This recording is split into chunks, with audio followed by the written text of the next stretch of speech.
Hello, this is Anthony. Let's walk and talk. Today, what we're going to talk about, I promised in a previous video that we were going to talk about what Eckhart Tolle calls the pain body, and why this is important for you to know. You see, and the reason that I chose to start that video off in front of that cannon is because most people do not understand is that when you're trying to become more conscious, you're fighting a battle on multiple fronts.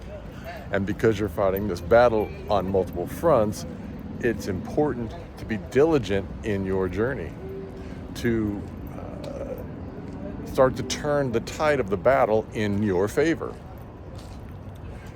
Well, here's what I mean by that.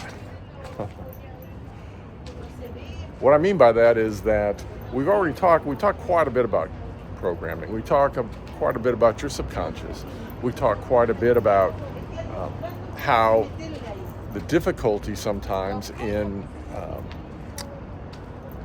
turning the tide of the subconscious is, requires a lot of different methods and efforts. But what we don't talk about is, again, the pain body. You see, what most people don't understand is your body carries memory too.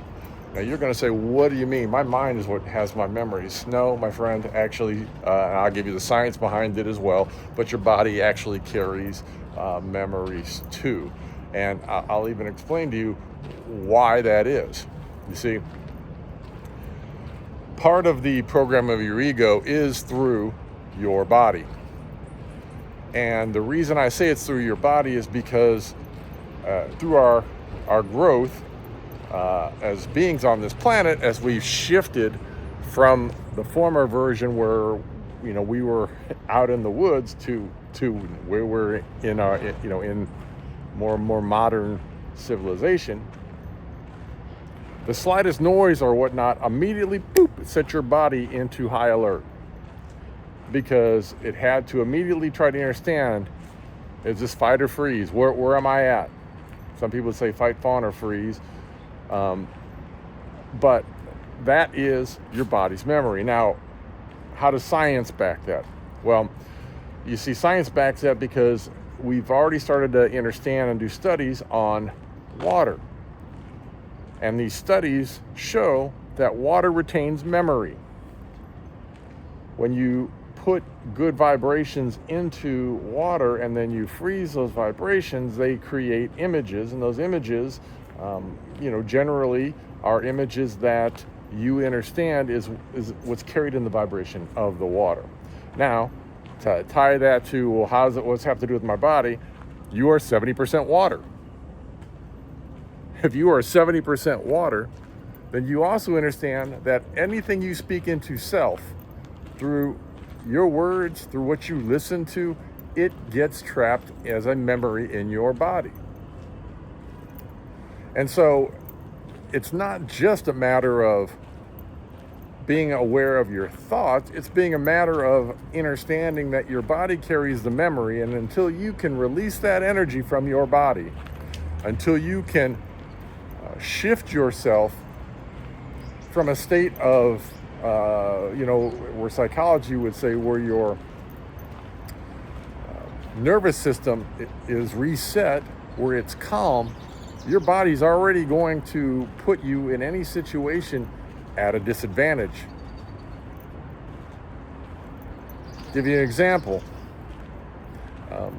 There's science to show that, even when you choose to start taking the journey of being more conscious and being more positive and looking and uplifting in life, what ends up happening is you may say, okay, I'm going to go to bed and tomorrow's going to be an amazing day. And you go to sleep with that thought in your head, tomorrow's going to be an amazing day. But when the morning arises, what happens? Well, your body is already in fight or flight mode. Why? Because it remembers all the days before the day you decided you wanted to start being conscious. And so because of that, it takes time to reset your nervous system. You see, this is the same thing like we've talked about attachment styles in the past. This is part of resetting attachment styles. This is why when you are in particular attachment style and you are attracted to, other attachments that styles that complement yours, meaning if you're anxious, you a lot of times will attract avoidant people. It's because your body, your nervous system is used to that energy. It's used to that frequency. And so when it meets that, it comes across to you as exciting, as something that it's used to. It's familiar. And so because it's familiar, you think, oh, this might be my person.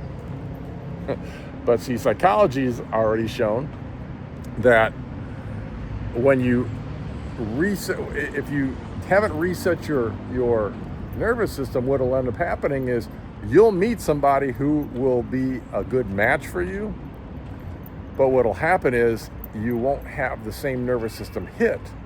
You'll be calm. Sometimes at some points you'll think this person's boring. And it has nothing to do with the person being boring. Quite the contrary. It has to do with your nervous system's not used to a normal, healthy person. It's used to roller coaster, up and down, trauma, all of these things that have you set on high alert. And so you end up passing up on partners because they don't fit what the body's used to. So you have to reset the nervous system. Now, resetting the nervous system for relationships can be difficult because your brain's wired in much the same way. You look for consistency in things.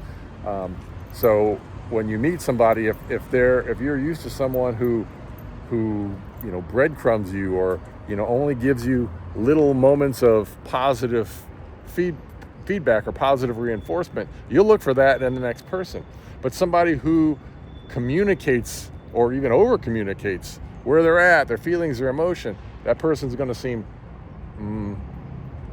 clingy or needy, when in reality they're just demonstrating healthy communication, you see. And because it's something you're not familiar with, depending on where you are on the attachment spectrum, it's going to feel like it's needy or clingy, or it's going to not be enough, and in which case you're going to start to seek out or search faults or reasons why you shouldn't continue in the relationship. You see, these are all things that need to be overcome. You have to be able to reset your nervous system, and you have to be able to overcome the mind body or the pain body, as Eckhart Tolle would suggest, in order to start to overcome that front of the battle. You see, I heard somebody once say, and it's a perfect explanation of the human experience. So I'm going to use their terminology. What they said is you're essentially a three-part being: mind, body, and soul. And when you think about it, that actually explains the human experience pretty closely.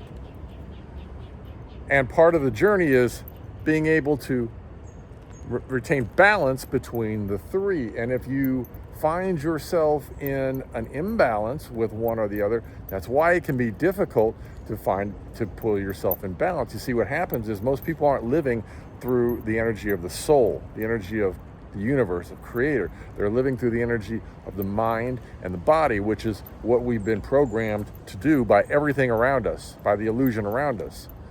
Okay, we're told that that the universe does not live inside of us. God is not in us. It's all external to us. So we ignore and deny that spiritual aspect of us. But when you begin to understand that is as much or more of your journey, and by understanding yourself from that perspective, embracing yourself from that perspective, you can significantly change your life. Till you get to that point, nothing seems to change. You see, you can have discipline and your mind can change the direction, but your mind, remember, is the one thing that's got to overcome the 95%, the big rock, in order to change direction. Sometimes discipline alone can do that, but you have to ask, does discipline alone actually make the changes? Or are you just changing the mask you put on, the performance that you create in life? Are you just changing from one character to another, when in reality, you've never been yourself? You see, the spiritual aspect allows you to just be your authentic self. The spiritual aspect allows you to love you and know that you are enough, so you don't have to put on a mask for anybody. You don't have to act in any different ways. If you are displeased with one person, you can let them know you're displeased, but you don't have to be displeased with everybody around you, because they're not the one who made you displeased. These are the aspects that we start to see and create in our life of emotional maturity. You see, again, if you do not understand that your body carries memory, then you're going to be working on your mind, and your body's going to continue to drag you back down the same paths that you've always gone down. There's no coincidence why a lot of times people who have, say, significant sexual trauma carry weight in their gut. They try to tell you that's just what happens when you age, but really what happens is, bear with me, as you continue to age and you don't deal with these traumas, you essentially keep inflicting the same trauma on yourself, and the energy builds and it builds and it builds, and then you feel less and less of value and worth, and it metastasizes in your external world and in your body. But what say you? Do you understand the concept of the pain body? Do you understand the concept that your body, you also have a mind in your body that you have to understand and love in order to make change?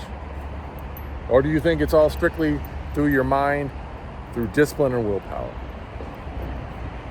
I'm curious. I know what I've seen on my journey, and I know what I saw before my journey. As always, if you enjoy this content, please like, share, and subscribe. I'm truly grateful. And until I talk to you again, peace, love, light. Hope you have the most amazing day.